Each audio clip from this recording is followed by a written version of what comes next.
Before the federal government reimbursed states for enforcing child support, all one had to do to avoid pain was simply leave the state.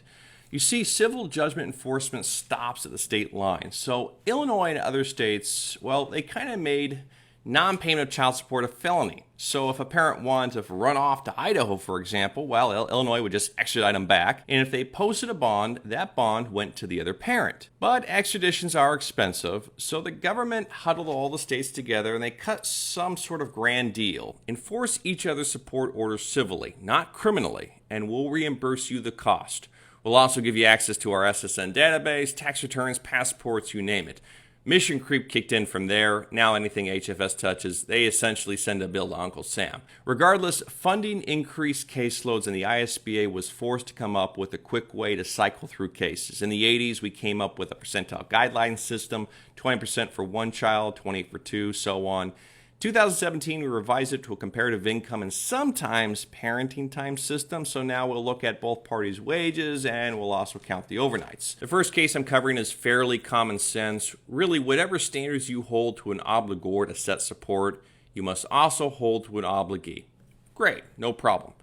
But what happens if you want to modify child support from the old system to the new? Under the old system, we looked at income only. What about the new one? Can an increase in parenting time by itself be enough? Well, as I covered in Izzo, yes, at least if you're in the second district, but the third district now seems to be suggesting, at least in this case, you're probably going to need to discuss some evidence as to how the change in parenting time has increased or decreased cost expenditure for the children. Now, the opinion dances around spelling it out specifically as a hard requirement, but it is clearly felt in every line of the opinion. Bottom line, I feel it's going to be easier to modify support based on parenting time changes in the second district as opposed to the third. Anyways, that's all I have. If you want more of these commentaries, hit that like or subscribe button because, hey, they're free.